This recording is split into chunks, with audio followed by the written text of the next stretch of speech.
Shalom Bapak Ibu, selamat pagi sahabat Galilea yang diberkati oleh Tuhan Yesus. Apa kabar? Dan apa yang kau pikirkan hari ini?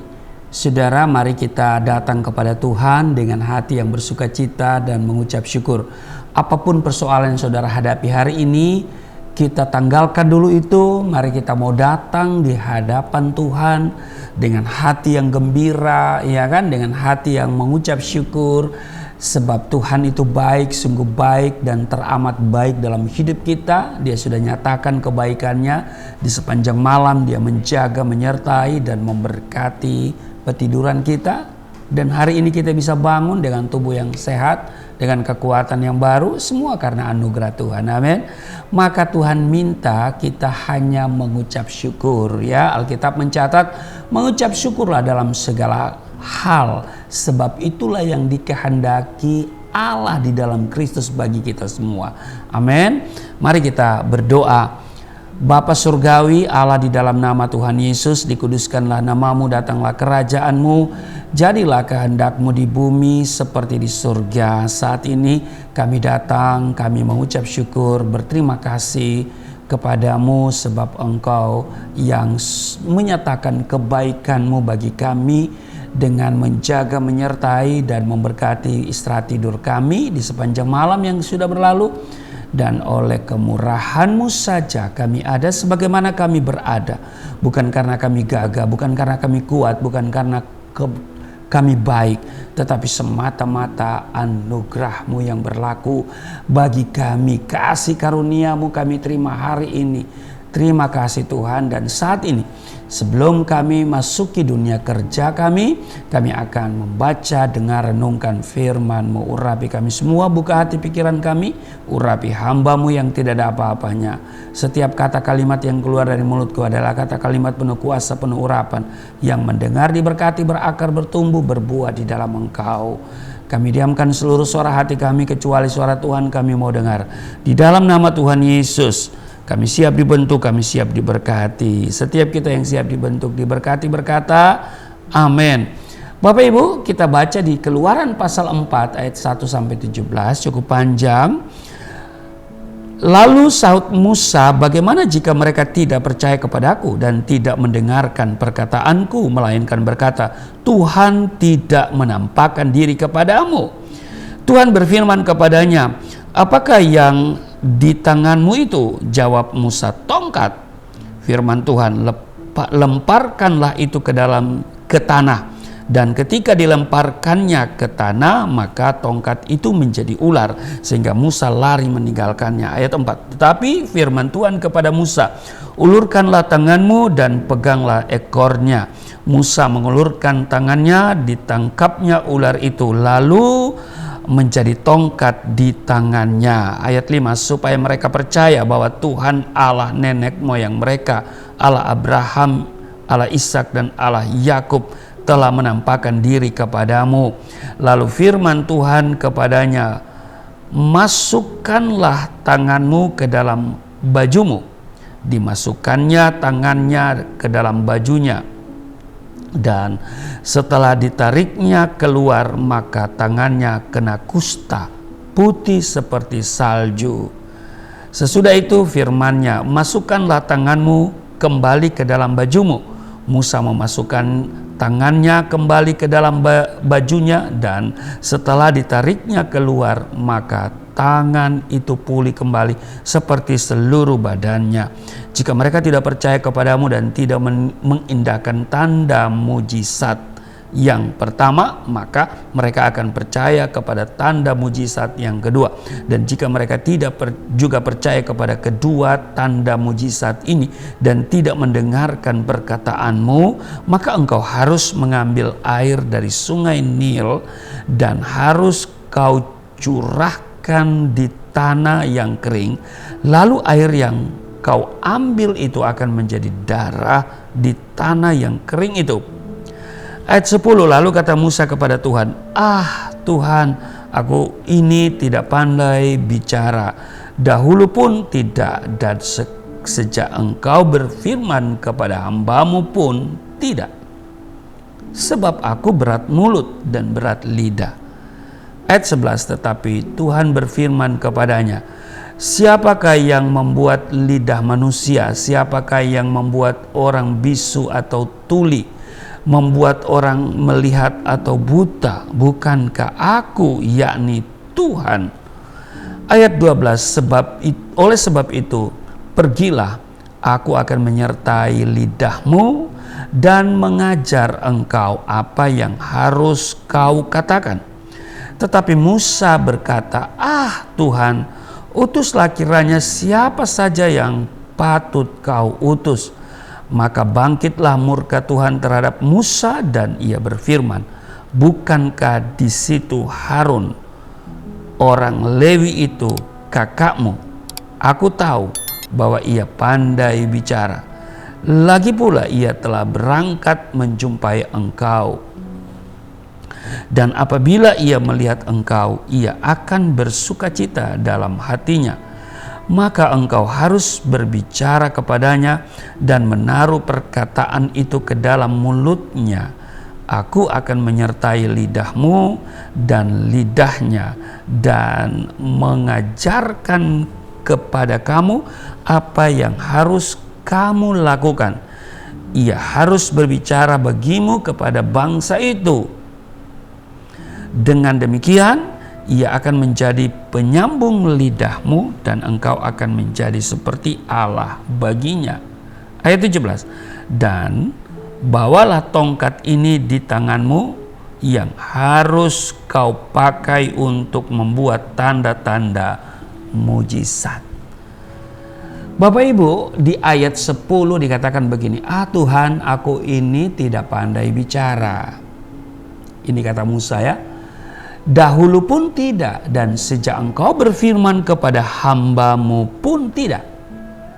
Sebab aku berat mulut dan berat lidah. Saudara, apakah saudara seperti Musa?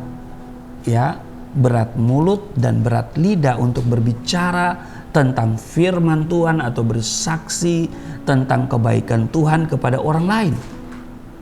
Nah, Bapak Ibu,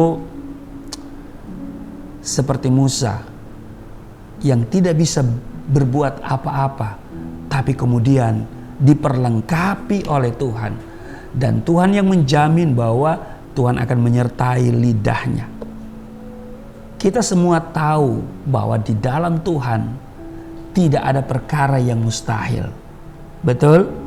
Karena Dia adalah Tuhan yang Maha Kuasa dan Maha Sanggup. Tapi dalam praktek hidup sehari-hari kita masih saja hidup dalam ketakutan, kekhawatiran, keraguan-raguan dan merasa pesimis. Ini yang mewarnai hidup kita di hari-hari ini. Hal ini tidak hanya kita alami, Bapak Ibu.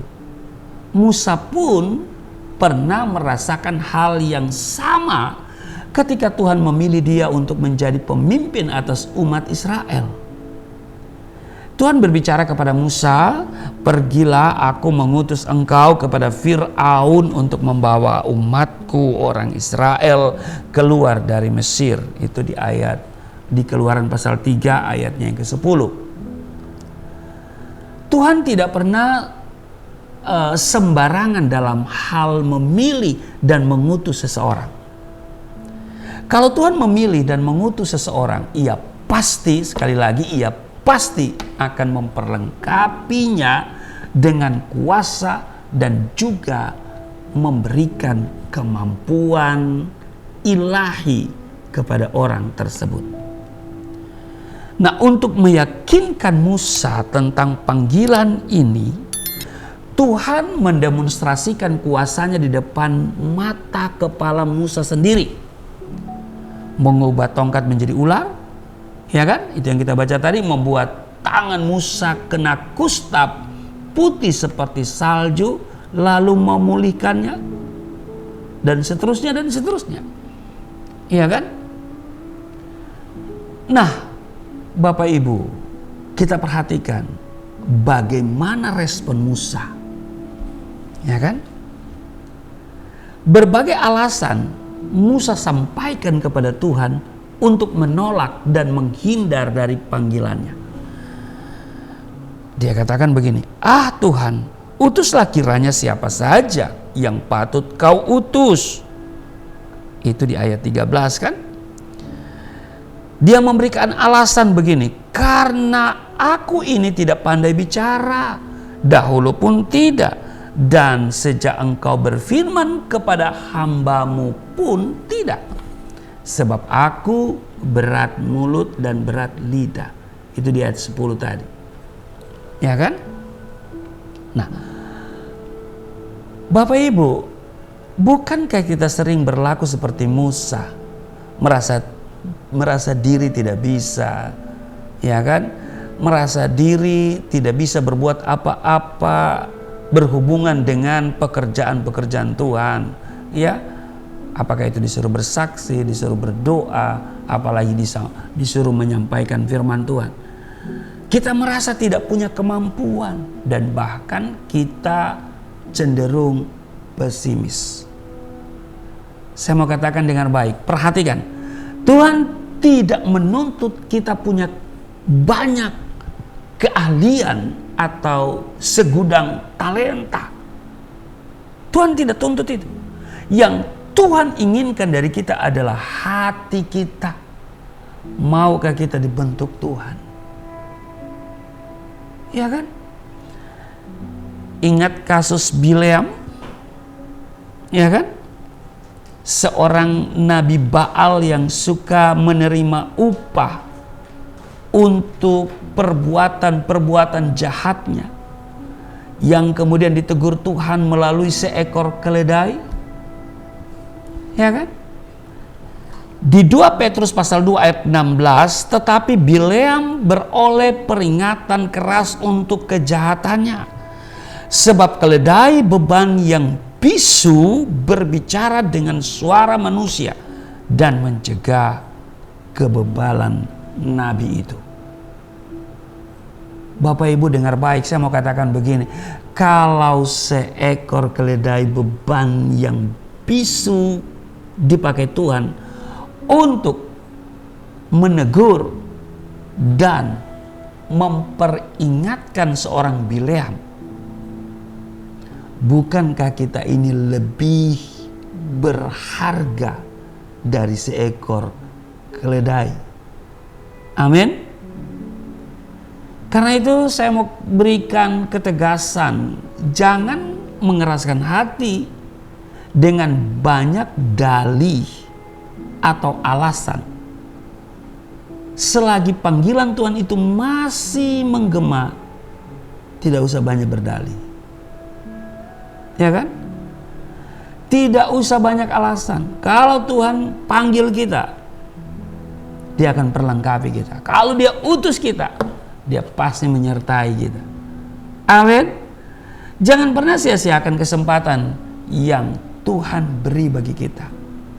Hari-hari ini semua kita harus terlibat aktif, langsung maupun tidak langsung ya. Terlibat aktif, langsung maupun tidak langsung dalam menyelesaikan amanat agung Tuhan Yesus. Menjadikan semua bangsa muridnya. Karena memang semua bangsa membutuhkan yang namanya Tuhan Yesus. Tuhan Yesus tidak membawa agama tertentu. Tuhan Yesus bukan tokoh agama, bukan pendiri agama. Dia adalah Kristus. Dia adalah yang diurapi. Dia adalah Tuhan dan Juru Selamat kita secara pribadi. Amin. Dan saya kira di bangsa ini membutuhkan Tuhan Yesus. Ya toh? Karena hanya mengalami perjumpaan dengan Tuhan, hanya dengan membaca Alkitab, hidup kita bisa diubahkan karakter kita. Apalagi kalau Roh Kudus hadir dalam diri kita. Amin. Itu sebabnya setiap kita dipanggil, pastikan bahwa kita dipanggil, bukan ditolak ya. Dan kita juga diutus. Amin. Dan kita diharapkan terlibat aktif, langsung atau tidak langsung. dalam pekerjaan-pekerjaan Tuhan. Tidak usah banyak dalih, tidak usah banyak alasan, ya kan? Sekali lagi saya tegaskan, kalau Tuhan memanggil kita, Dia akan memperlengkapi kita, dan kalau Dia utus kita, Dia pasti menyertai kita. Amin. Dan kalau itu dirimu yang dipanggil dan diutus, jangan sia-siakan kesempatan itu. Beritakan Injil. Amin. Baik atau tidak baik keadaannya. Biarlah kita mau senantiasa dibentuk oleh Tuhan, ya, seperti Musa, ya. Mari kita belajar dari tokoh Musa ini. Tuhan perlengkapi loh dengan mujizat, ya kan? Bahkan lidahnya Tuhan katakan, aku menyertai lidahmu. Ya, nanti Tuhan yang akan memberikan kita hikmat. Ya, Roh Kudus akan memberikan kita pengetahuan. Ya, yang penting bagi kita mau dibentuk. Ya, mau dibentuk itu seperti apa? Ya, kita harus membangun kedisiplinan dalam keintiman dengan Tuhan. Ya kan? Baca Alkitab, banyak dengar firman Tuhan. Ya. Dan kemudian kita mulai mempraktekkan firman Tuhan itu. Kiranya hari ini kita semua mau dibentuk oleh Tuhan, dan kita sekali lagi terlibat aktif langsung atau tidak langsung, ya, dalam menyelesaikan amanat agung. Selamat beraktivitas, Tuhan Yesus memberkati. Mari kita berdoa. Terima kasih untuk hari ini kami diberikan penegasan supaya kami terlibat secara aktif, langsung atau tidak langsung, dalam menyelesaikan amanat agung. Kiranya setiap kami tidak menolak setiap kesempatan yang Tuhan berikan, di mana Engkau memanggil kami dan mengutus kami. Kalau Engkau yang mengutus, Engkau memperlengkapi, dan kalau Engkau yang memanggil, Engkau memperlengkapi. Kalau Engkau mengutus, Engkau yang menyertai. Terima kasih Tuhan, berkati seluruh sahabat Galilea dalam tugas kerja mereka hari ini.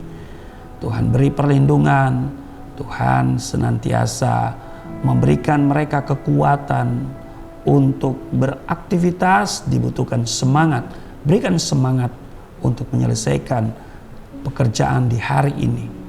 Dan lebih daripada itu, setiap kami menjadi garam, menjadi terang, menjadi berkat melalui pekerjaan yang diberikan kepada kami. Di dalam nama Tuhan Yesus. Haleluya. Amin.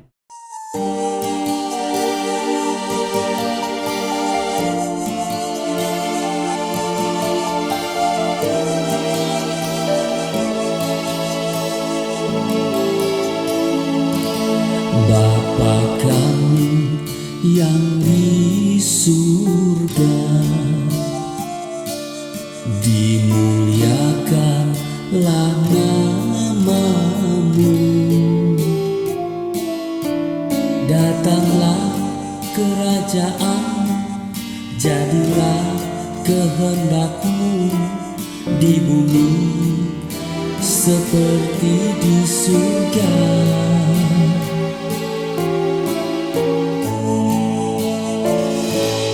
Berikanlah kepada